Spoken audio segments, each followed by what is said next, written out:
কৰিব নোৱাৰে দশম স্কন্ধত স্বয়ং ভগৱন্তই কংসক বধ কৰি পুৰকংসক বধ কৰি অন্ধকাৰ কাৰাগাৰৰ পৰা বন্দী পিতৃ মাতৃক উলিয়াই আনি বসুদেৱ দেৱকীৰ ওচৰত দীঘল দি পৰি কৈছে হে পিতৃ মাতৃ তোমালোকে মোৰ কাৰণে বহুত কষ্ট পালা মই মানৱ জীৱনৰ 100টা বছৰত তোমালোকক এই ঋণ মই পৰিশোধ কৰিব নোৱাৰো কাৰণ যিটো পিতৃ মাতৃ জন্মিলেক দেহ পুখিলেক অনুদিন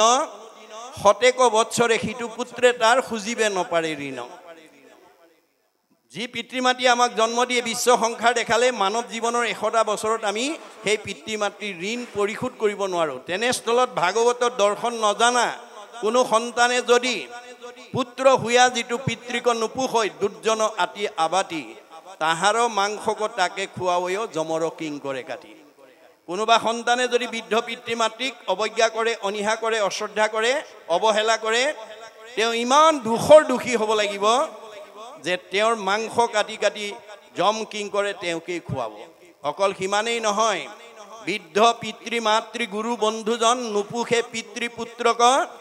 নিশ্বাস কাঢ়ন্তে জীৱন্তে থাকন্তে জানিবা সিটো মৃতক কোনোবা ল'ৰা ছোৱালীয়ে যদি বৃদ্ধ পিতৃ মাতৃক অৱজ্ঞা অনিহা কৰে তেওঁ ইমান দুখৰ হ'ব লাগিব তেওঁ যদিও উশাহ নিশালৈ জীয়াই আছে জীয়াতেই তেওঁ মৰা বুলি ভাগৱতে কৈছে ভগৱন্তই কৈছে গতিকে আমি অনাগত দিনত যাতে আমাৰ কোনো দম্পতীয়ে যাতে জীয়াতে মৰা সন্তান জন্ম দিব লগা নহয় আৰু জীয়াতে মৰা সন্তান হিচাপে যাতে আমি সমাজত পৰিচয় দিব লগা নহয় তাৰ কাৰণে আমাৰ বৈবাহিক জীৱনৰ প্ৰাক মুহূৰ্ততেই ভাগৱত শুনিবলৈ আহিব লাগে আজিৰ এইকেইটা অনুষ্ঠানলৈকে 60 বছৰৰ ওপৰৰ বয়সৰ সকলতকৈ আমাৰ উঠি অহা প্ৰজন্ম বেছিকৈ আহিব লাগে কিয় ঋষিমুনিৰ প্ৰশ্ন যে আজি যিসকল ডেকা গাভৰু হৈ আছে কালিলে তেওঁলোকে সংসাৰ কৰিব লাগিব এটো প্ৰকৃতিৰ নিয়ম কিন্তু কিয় সংসাৰ কৰিব লাগিব আজি আমাৰ বহুত উঠি অহা প্ৰজন্মই নাজানে ঋষিমুনিয়ে প্ৰশ্ন কৰিছে কিম অৰ্থে বিবাহম আমি কিয় বিয়া পাতিব লাগে আজি আমাৰ বহুত উঠি অহা প্ৰজন্মই নাজানে ঋগ্বেদত কৈছে অথ পুৰুষস্তাৱত সৰ্ব যত জায়াং ন বিন্দতে যত জায়াং বিন্দতে অথ প্ৰজায়তে তহি সৰ্ব ভৱতি আমি কিয় বিয়া পাতিব লাগে বৈবাহিক সম্পৰ্কৰ জৰিয়তে ফুলনি শ্ৰী ফুলনি থানৰ এলেকাত বসবাস কৰি থকা প্ৰতিখন পৰিয়াল প্ৰতিটো বংশৰ ঘৰত অনাগত দিনত পিতৃ মাতৃক কালে হৰণ কৰি লৈ যোৱাৰ পিছত সেই ঘৰত আমাৰ সেই বংশৰ সন্তান যাতে আমি এই থৈ যাবৰ কাৰণে পুত্ৰ কইনা জন্ম দিবৰ কাৰণে বিয়া পাতিব লাগে কি অৰ্থে বিবাহম পুত্ৰাৰ্থে বিবাহম কিয় বিয়া পাতিব লাগে পুত্ৰ কইনা জন্ম দিবৰ কাৰণে বিয়া পাতিব কি অৰ্থে পুত্ৰম আমি কিয় পুত্ৰ জন্ম দিব লাগে পুন্নাম নৰকে তাৰয়তে ইতিহি পুত্ৰাহা পুন্নাম নৰকৰ পৰা পিতৃ মাতৃক উদ্ধাৰ কৰিবৰ কাৰণে আমি পুত্ৰ কইনা জন্ম দিব লাগে এতিয়া পুন্নাম নৰক পিতৃ মাতৃৰ জীৱনলৈ কেতিয়া আহিব 60 বছৰৰ পিছত 60 বছৰৰ পিছত এটাৰ পিছত এটাকৈ পুন্নাম নৰক পুত্ৰ কইনা জন্ম দিয়া পিতৃৰ জীৱনলৈ নামি আহিব আজি দেখা কিচকিচিয়া চুলিকেডাল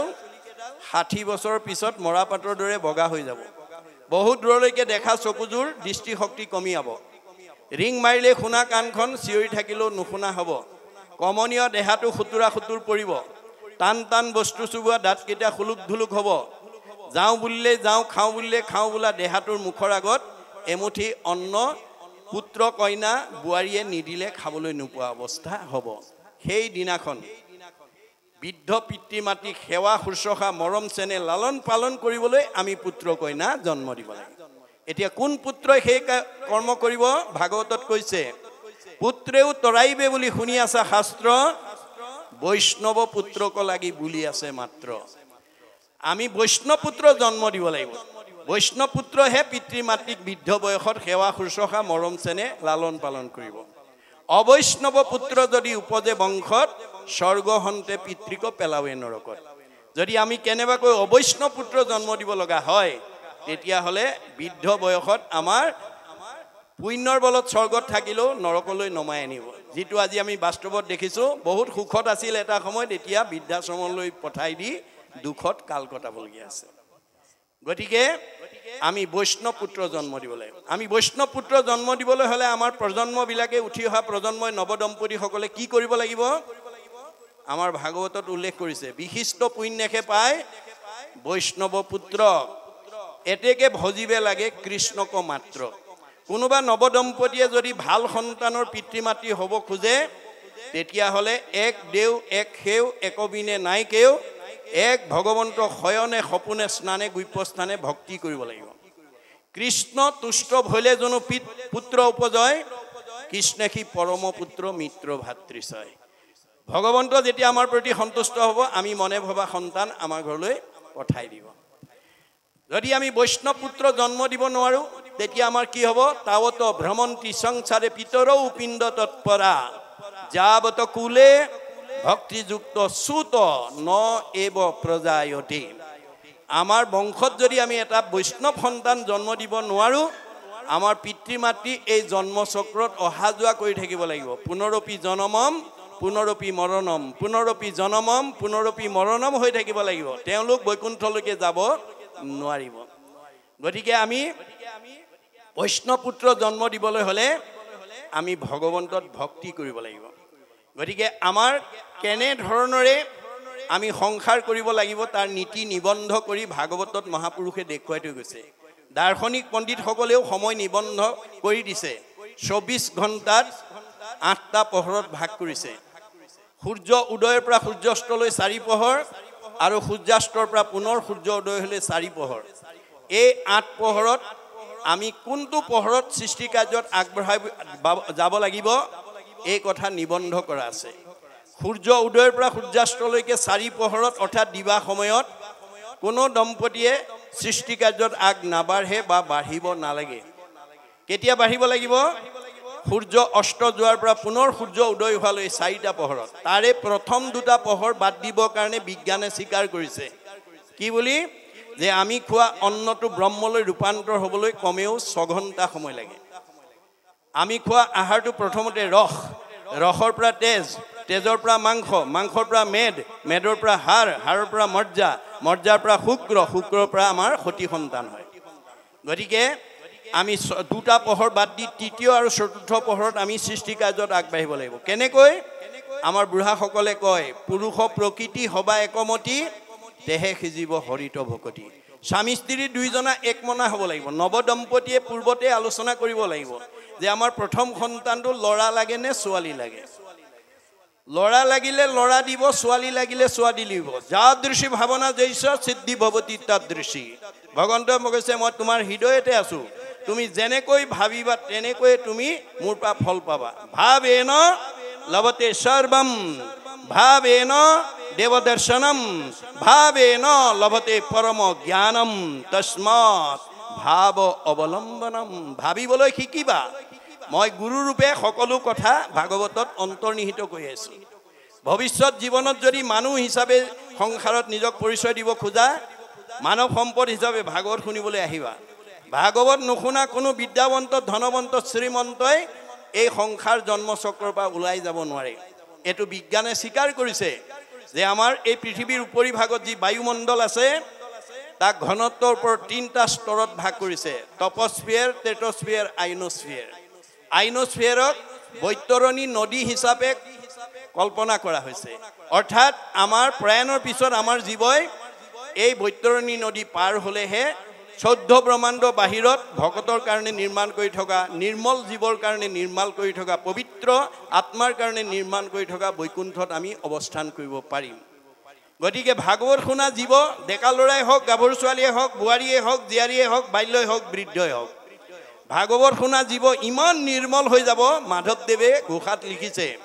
কৰ্ণপথে ভকতৰ হিয়াত প্ৰৱেশী হৰি দুৰ্বাসনা হৰে সমস্তই জলৰ যতে কমল যেহেন শৰত কালে স্বভাৱতে নিৰ্মল হয় ভগৱন্তৰ কথা কাণেদি সোমোৱাৰ লগে লগে দুৰ্বাসনাবিলাক ওলাই যাবলৈ বাধ্য হয় খালি বটলত পানী ভৰাই দিয়াৰ লগে লগে ভিতৰৰ বায়ু ওলাবলৈ বাধ্য হয় এইটো বিজ্ঞানসন্মত সত্য গতিকে কৃষ্ণ কথা নুশুনোৱা কোনো জীৱই নিজক নিৰ্মল কৰিব নোৱাৰিব গতিকে ভাগৱত শুনাৰ লগে লগে ইমান নিৰ্মল হৈ যাব, প্ৰায়ণৰ পিছত ই ৰকেটৰ দৰে 3টা লেয়াৰ ভেদ কৰি 14 ব্ৰহ্মাণ্ডৰ বাহিৰত বৈকুণ্ঠত অৱস্থান কৰিব পাৰিব। ভাগৱত নুশুনা যিমান বিদ্যাৱন্ত, ধনৱন্ত, শ্ৰীমন্ত, সম্পদশালী ব্যক্তি নহওক কিম্বা ই মধ্যাকৰ্ষণৰ ভিতৰতে ঘূৰি থাকিব লাগিব।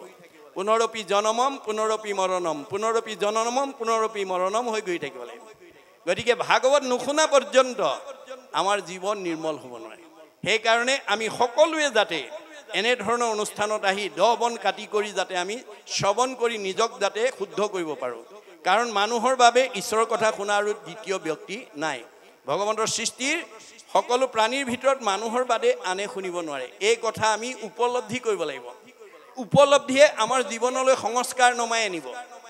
যাৰ উপলব্ধি নাই তাৰ জীৱনত সংস্কাৰ নাই। মহাপুৰুষ মাধৱদেৱে নাম মালিকাত লিখিছে, পাপ কৰি অনুতাপ উপজিলে যাৰ, অনুতাপে প্ৰায়শ্চিত্ত জানিবাহা তাৰ।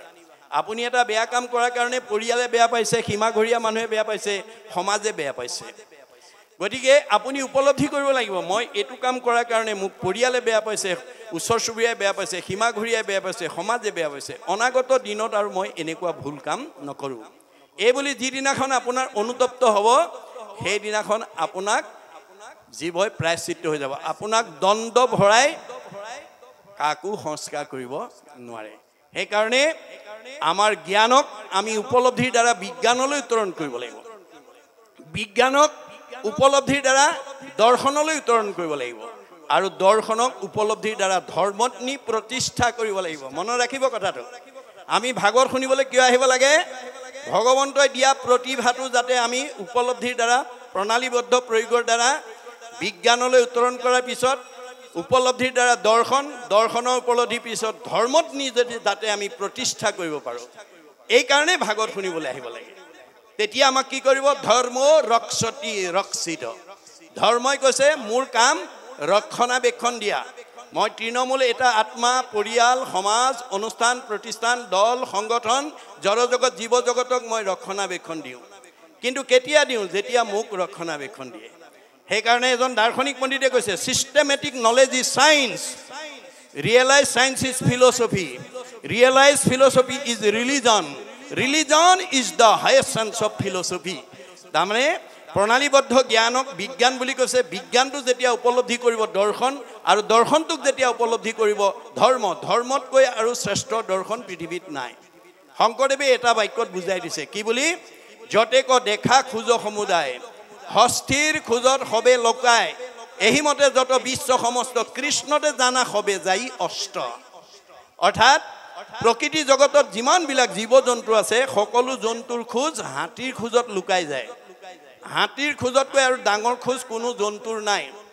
ঠিক তেনেকৈ আমাৰ এই ধৰাধামত যিমান ডাঙৰ মানুহ নহওক, ৰাষ্ট্ৰপতিও কৃষ্ণতেই বিলীন হ'ব লাগিব, সাধাৰণ নাগৰিকো কৃষ্ণতেই বিলীন হ'ব লাগিব, MLA মিনিষ্টাৰো কৃষ্ণতেই বিলীন হ'ব লাগিব, ঠেলাৱালা ৰিক্সাৱালাও কৃষ্ণতেই বিলীন হ'ব লাগিব। আমাৰ শ্ৰী শ্ৰী ফুলনি থানৰ এলেকাত থকা অতি ধনী মানুহজনো কৃষ্ণতেই বিলীন হ'ব লাগিব, আটাইতকৈ দুখীয়া মানুহজনেই কৃষ্ণতেই বিলীন হ'ব লাগিব। কৃষ্ণৰ ব্যতিৰেকে আৰু দ্বিতীয় ব্যৱস্থা নাই। সেইকাৰণে মহাপুৰুষে কৈছে, কৃষ্ণক পুজিলে পূজা সমস্তৰে হয়। আমি কৃষ্ণক যাতে আমি নিজৰ কৰি ল'ব পাৰোঁ, কৃষ্ণক যাতে আমি সন্তুষ্ট কৰিব পাৰোঁ, তাৰ কাৰণে ভাগৱত শুনিবলৈ আহিব লাগিব। যিজনৰ ত্ৰিপিটিত তুষ্ট হ'ব দেও, জানিবা সিজন পিতৃ এক কৃষ্ণ দেও। আমাৰ সকলোৰে পিতৃ কৃষ্ণ। সেই কৃষ্ণক আমি কেনেকৈ পূজা কৰিব লাগিব? শাস্ত্ৰত কৈছে, সেই কৃষ্ণ পুজিবে দ্ৰব্য লাগে মাত্ৰ নাম, দেৱে নৰে লভে ধৰ্ম মুখ্য অৰ্থ কাম। তেতিয়া আমাৰ চতুৰ্বৰ্গ সাধনৰ দুৱাৰখন ইয়াতেই মুকলি কৰি ল'ব পাৰিম। কেনেকৈ? শ্ৰৱণ কীৰ্তনে আৰু বৈকুণ্ঠক যায়, ধৰ্ম অৰ্থ কাম মুখ্য সবে আতপায়। চব ইয়াতে আছে। আমি মাত্ৰ ভাগৱত অধ্যয়ন কৰি, ভাগৱত শ্ৰৱণ কৰি আমি পথটো যাতে শুদ্ধ পথেদি যাতে আমি গতি কৰিব পাৰোঁ। আজি যদি ইয়ালৈ মুখ্যমন্ত্ৰী আহে, আমাৰ এই সমষ্টিৰ MLA মিনিষ্টাৰ, দলীয় কৰ্মবিলাকক বেলেগকৈ চিঠি দি মাতিব নালাগে। মুখ্যমন্ত্ৰী অহা বুলি গম পালে যেনেকৈ সকলো MLA মিনিষ্টাৰৰ পৰা ধৰি দলীয় কৰ্মীবিলাক নিজে আহি সমবেত হৈ যায়, এইটো যেনেকৈ বাস্তৱ সত্য। ভগৱন্ত যলৈ যাব তালৈ সকলো 33 কোটি দেৱতা তালৈকে যাব। আমাৰ গুৰুজনে কীৰ্তনত জীৱশ্ৰেষ্ঠ মানুহৰ কাৰণে লিখি থৈ গৈছে, অসমৰ বা ভাৰতৰ কাৰণে নহয়। বিশ্বৰ মানৱৰ কাৰণে কৈছে যিটোজনে যাই হৰি নাম সেবি পাছত ফুৰে যত দেৱ দেৱী যতেক তীৰ্থে তাক স্তুতি কৰৈ তাৰ বায়ু পাব সমস্ত হৰৈ গতিকে যিজনে ঈশ্বৰৰ নাম লৈ যাব ভগৱন্ত তাৰ পিছত যাব ভগৱন্ত য'ত যাব সব দেৱতা তালৈ গুচি যাব গতিকে সেইজনক দৰ্শন কৰিলে তীৰ্থও পবিত্ৰ হৈ যায় আপুনি বাটেদি ভকতজন গৈ আছে আইগৰাকী গৈ আছে ভকত মানে কলিৰ ভকত বোলে কাণত চেলেং গামোচা ল'লেই নহ'ব হৰি নাম ঘোষি কলি যুগত নিশ্চয়ে হুইবে লোক ভকত কলিত মানুহৰ জন্ম পায় যাৰ মুখত ভগৱন্তৰ হাজাৰটা নামৰ পৰা এটা নাম ওলাব সেইজন ভকত তেওঁ ডেকা ল'ৰাও হ'ব পাৰে গাভৰু ছোৱালীও হ'ব পাৰে বোৱাৰীও হ'ব পাৰে শাহুও হ'ব পাৰে পিতৃও হ'ব পাৰে মাতৃও হ'ব পাৰে গতিকে যাৰ মুখত কৃষ্ণ নাম থাকিব সেইজন ভকত আৰু যাৰ মুখত কৃষ্ণ নাম নাথাকিব সেইজন অভকত গতিকে ভকত তৰিব অভকত মৰিব কপিল বদতি মাও শুনা দেৱ হুতি অভকতে কদাচিতো নপাৱে মুকুতি ঈশ্বৰৰ নাম মুখত নহা মানুহ কেতিয়াও উদ্ধাৰ হ'ব নোৱাৰে এই কথা আমি উঠি অহা প্ৰজন্মক সৰুৰ পৰা দিব লাগিব ল'ৰাটো স্কুললৈ ওলাইছে যাত্ৰা কৰি মাকে ক'ব লাগিব বোপাই কৃষ্ণ বুলি কৈ যোৱা ৰাম বুলি কৈ যোৱা হৰি বুলি কৈ যোৱা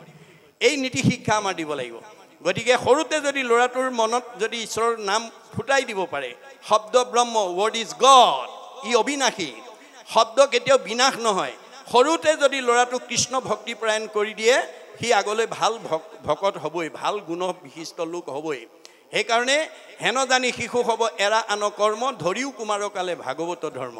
ভক্তি ধৰ্ম শিক্ষা ভাগৱত ধৰ্মৰ শিক্ষা আমি সৰুৰ পৰা ল'ৰা ছোৱালীক দিবৰ কাৰণে যত্ন পঢ়িব লাগিব এই তথ্য আমাক ইয়াত দি আছে যে তেওঁ প্ৰথমতেই ভগৱন্তক নমস্কাৰ কৰি লৈহে প্ৰথম আদি দশম ভাগৱত তৰ্জমা কৰিবৰ কাৰণে আগবাঢ়িছে এইটো আমাক নীতি শিক্ষা দিছে আৰু কৈছে নমো নমো ভগৱন্ত ভকতৰ নিধি হৰিক স্মৰণে আৰম্ভৰ হৌক সিদ্ধি আপুনি সদায় ভগৱন্তৰ নাম লৈ যাত্ৰা কৰিব আপোনাৰ সিদ্ধি হৈ যাব আপুনি চিন্তা কৰিব নালাগে আপুনি তেওঁত অৰ্পণ কৰি কৰ্মবিলাক কৰিব লাগিব এই তথ্য আমাক দিছে মহাভাগৱত কথা দশম স্কন্ধৰ বিৰচিলা পদ কৃষ্ণ কিংকৰ শংকৰ শংকৰে নিজকে কৃষ্ণৰ কিংকৰ বুলি কৈছে দাস চাকৰ অৰ্থাৎ দাস্যত্ব ভাৱ শংকৰদেৱে আমালৈ কি কৈছে দাস্যত্ব ভাৱ প্ৰদৰ্শন কৰিছে যেনে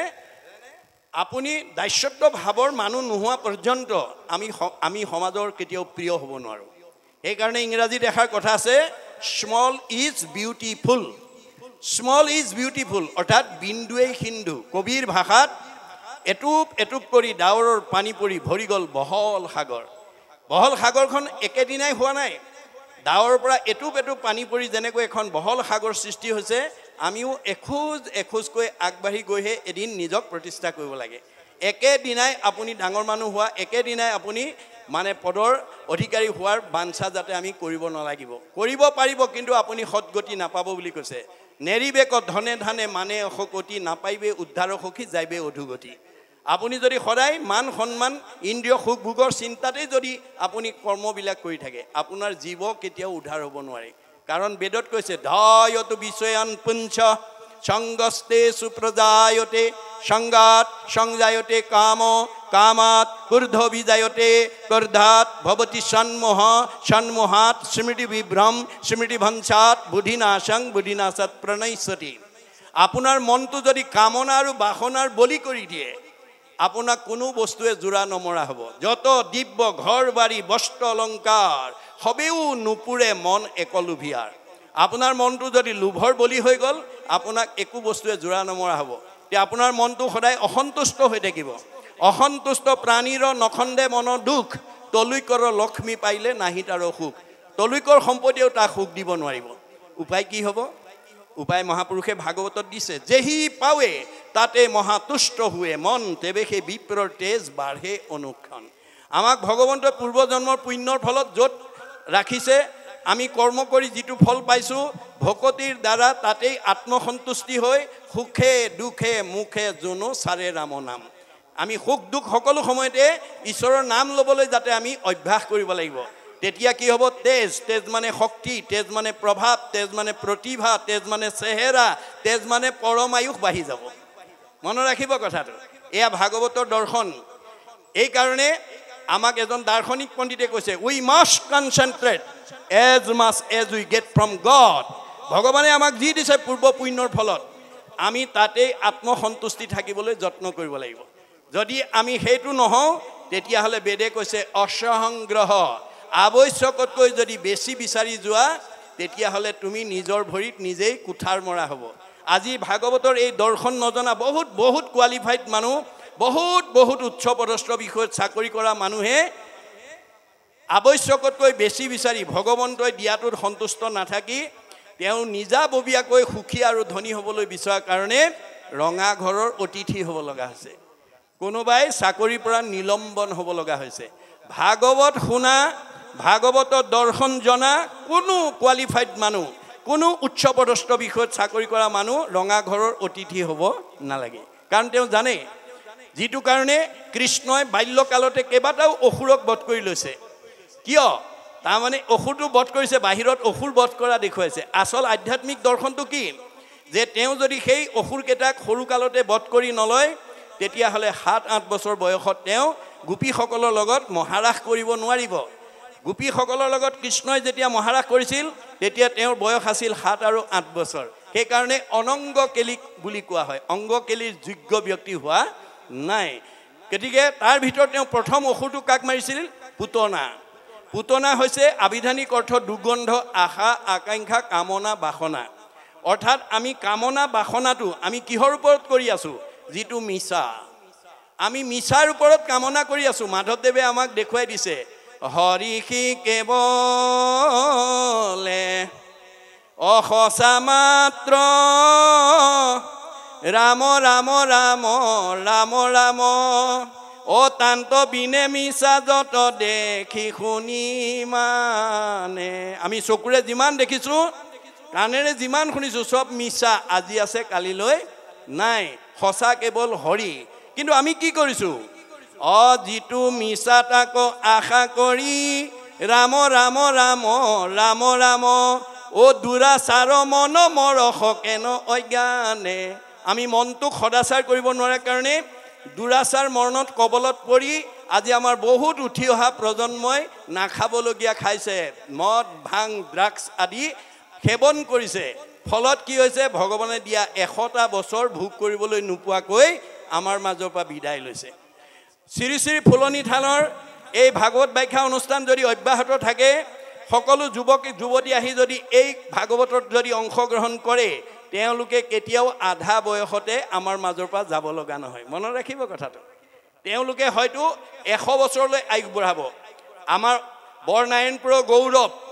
যে যিকেইজন মহাপুৰুষৰ ওচৰত গৈ কেইবাজনো আটা পুৰুষে শাস্ত্ৰ ভাগৱত শুনিছিল কিন্তু তেওঁলোকৰ শাৰীৰিক বৈশিষ্ট্য কি আছিল গুৰুতকৈ শিষ্য জ্ঞান খুচৰি লয় জ্ঞান গতিকে কেইবাজনো আটা পুৰুষে শংকৰ মাধৱৰ ওচৰতে ভাগৱত ব্যাখ্যা শুনিছিল কিন্তু নজনা কথাটো সুধি লৈ গতিকে শিকাওঁতা মাধৱদেৱ 107 বছৰ জীয়াই থাকিল শিকাওঁতা শংকৰদেৱ 120 বছৰ জীয়াই থাকিল কিন্তু তেওঁলোকৰ পৰা শিক্ষা লোৱা আমাৰ বদলা আটা 130 বছৰ ৰাম আটা 140 বছৰ আৰু মথুৰা দাস আটাই 151 বছৰলৈ আয়ুস বৃদ্ধি কৰি জগতলৈ নিদৰ্শন এৰি থৈ গৈছে গতিকে আমি ভাগৱতৰ বৰ্ণিত 8 প্ৰকাৰ সদাচাৰ যেতিয়ালৈকে ল'ৰা ছোৱালী শিকাব নোৱাৰিম তেতিয়ালৈকে আপোনাৰ ল'ৰাটো যিমান বিদ্যাৱন্ত ধনৱন্ত শ্ৰীমন্ত নহওক কিম্বা 100 বছৰ ভোগ কৰিবলৈ নাপাব মনত ৰাখিব কথাটো গতিকে আমাৰ ইয়াত 8 প্ৰকাৰ সদাচাৰ কথা আছে কায়ৰ সদাচাৰ বাক্যৰ সদাচাৰ মনৰ সদাচাৰ গমন সদাচাৰ শৌচ সদাচাৰ অন্ন সদাচাৰ স্নান সদাচাৰ শয়ন সদাচাৰ এই 8 প্ৰকাৰ সদাচাৰ নিয়ম আমি ল'ৰা ছোৱালীবিলাকক সৰুৰ পৰা শিকাব লাগিব কায়ৰ সদাচাৰ মই ইতিমধ্যে কৈছো যে আমাক এই কাইটো কিয় দিছে ভগৱানে পৰোপকাৰায় ইদম শৰীৰম আপুনি এই শৰীৰটো লৈ আপুনি পৰৰ উপকাৰ কামত অকণমান প্ৰয়োগ কৰিব কৃষ্ণ কীৰ্ত নকৰিয়া ভৈলুহু বৰ্বৰ ইটো হস্ত বাহু মিছা মিতক খবৰ হাত দুখন আমাৰ কৃষ্ণ কাম কৰিব দিছে আজিৰ দৰে এনেকুৱা যজ্ঞস্থলীত আহি অকণমান ভকত সেৱা কামত ভকত ভগৱন্ত অভিন্ন ভকত সেৱাই ভগৱন্তৰ সেৱা আমি যাতে এই হাত দুখন লগাব পাৰোঁ এই ভৰি দুখন পাৱ দুয়ো আচলতে নগৈলো ক্ষেত্ৰ স্থান মূৰ পাৱ ভৈল বৃক্ষ শিপাৰ সমান মহাপুৰুষে লিখি থৈ গৈছে আমাৰ ভৰি দুখন আজিৰ দৰে পবিত্ৰ ঠাইলৈ আহিবৰ কাৰণে দিছে আমি যদি পবিত্ৰ ঠাইলৈ নাহোঁ গছৰ শিপা আৰু আমাৰ ভৰি দুখনৰ মাজত কোনো পাৰ্থক্য নহ'ব গতিকে সমস্ত জীৱনশৈলীৰ কথা ভাগৱতত কৈছে গতিকে আমি এই কাইটো ত্ৰাণ দান ৰক্ষণৰ সহায় ব্যৱহাৰ কৰিব লাগিব বাক্যৰ সদাচাৰ সত্য প্ৰিয় হিত হ'ব লাগিব আমি সদায় কথাবিলাক সঁচা ক'বলৈ যত্ন কৰিব লাগিব আৰু সঁচা কথা হ'লেও দাম্ফি মাৰি নক'ব অহংকাৰ ভাৱেৰে নক'ব কাৰণ অহংকাৰ ভাৱেৰে কোৱা কথা সঁচা হ'লেও মানুহে শুনিবলৈ বা গ্ৰহণ কৰিবলৈ টান পাব গতিকে তাক কেনেকৈ ক'ব লাগিব প্ৰিয় ভাল পোৱাকৈ ক'ব লাগিব আৰু হিত মানে উপকাৰ আপুনি কোনোবা ব্যক্তিক কৈছে কোনোবা পৰিয়ালক কৈছে কোনোবা সমাজক কৈছে কোনোবা অনুষ্ঠান প্ৰতিষ্ঠান দল সংগঠনক কৈছে আপুনি কোৱা কথাটোৱে সেই অনুষ্ঠান প্ৰতিষ্ঠান দল সংগঠনৰ উপকাৰ হ'ব লাগিব অপকাৰ হ'ব নালাগিব কিন্তু আজি আমাৰ বহুত মানুহে কথা কৈ থৈ আহে ঘৰত কৈ যোৱাৰ পিছতে পৰিয়ালত কাজিয়া লগা কথা কৈ পেলাই তেওঁ গুচি যোৱাৰ কাৰণে পৰিয়ালত কন্দলৰ সৃষ্টি হয় আপোনালোকৰ কাৰোবাৰ যদি তেনেকুৱা অভ্যাস আছে আজি ইয়াতে এৰিব দেই আপুনি কথা লগাই কাজিয়া কৰাব পাৰিব যাৰ কাৰণে পৰিয়ালত অনিষ্ট হ'ব তেতিয়া আপুনি কথা লগোৱাজনৰ কি হ'ব পাপায় পৰপীড়নম আপোনাৰ কথা কাৰণে পৰিয়ালটোত কাজিয়া লাগিলে অনুষ্ঠানটো কাজিয়া লাগিলে সমাজখন ভাগি গৈছে তে আপুনি এখন সমাজৰ এটা অনুষ্ঠান প্ৰতিষ্ঠানৰ যদি অনিষ্ট কৰি থৈ আহিছে আপোনাৰ জীৱনলৈ পাপ নামি আহিব পাপ আপুনি বিচাৰিব নালাগে পাপ আপোনাৰ ঘৰলৈ নিজে আহিব আপুনি যেতিয়া আনৰ অনিষ্ট কৰ্ম কৰিব পাপায় পৰপীড়নম পাপ আহি যাব পাপ আহিলে জীৱনলৈ দুখ দুৰ্গতি আহিব আৰু আয়ুষ কমি যাব আয়ুষ কাটি দিব মনত ৰাখিব কথাটো এই তথ্য আমাক দি থৈছে মনৰ সদাচাৰ সত্য প্ৰিয় হিত এই দয়া মৰম কৰুণা আমাৰ থাকিব লাগিব আৰু গমন সদাচাৰ ভৰি দুখন আমাৰ যাবৰ কাৰণে দিছে যাবৰ কাৰণে দিলে বুলিয়ে অগম্য গমন কৰিলে নহ'ব আমি কলৈ যাব লাগিব কলৈ যাব নালাগিব মহাপুৰুষে ভাগৱতৰ দ্বাৰা আমাক শিক্ষা দিছে অন্য দেৱী দেও নকৰিবা সেও এখন বেৰ গৃহ নপখিবা তাৰ দুখন প্ৰসাদো নাখাইবা তিনিখন ভক্তি হ'ব বেভিচাৰ যদি আমি তালৈ যাওঁ আমাৰ ভকতি বেভিচাৰ হ'ব এই চাৰি বেৰৰ মাজত অন্য দেৱী দেও নকৰিবা সেও গৃহ নপখিবা তাৰ মূৰ্তিকো নচাইবা প্ৰসাদো নখাইবা ভক্তি হ'ব বেভিচাৰ চাৰিখন বেৰ মাৰি পেলাই যদি আপুনি শস্য কৰে তাত কোনো জীৱ জন্তুৱে অনিষ্ট কৰিব নোৱাৰে ঠিক তেনেকৈ আমি যদি এই মহাপুৰুষে বান্ধি দিয়া চাৰি বেৰৰ মাজত যদি আমি নিজক ৰাখোঁ তেতিয়াহ'লে আমাৰ কেতিয়াও 100 বছৰৰ আগত আমি ইয়াৰ পৰা গুচি যাব লগা নহ'ব আমাৰ শৰীৰত কোনো বিকাৰে আহি প্ৰৱেশ কৰিব নোৱাৰিব মনত ৰাখিব কথাটো কিন্তু চাৰি বেৰৰ মাজত আমি নিজক ৰাখিব লাগিব ভৰি দুটা সংযত কৰিব লাগিব গমন সদাচাৰ শৌচ সদাচাৰ আমাৰ শৌচ সদাচাৰ দুটা ভাগত বিভক্ত কৰিছে এটা বাহ্যিকতা এটা আধ্যাত্মিকতা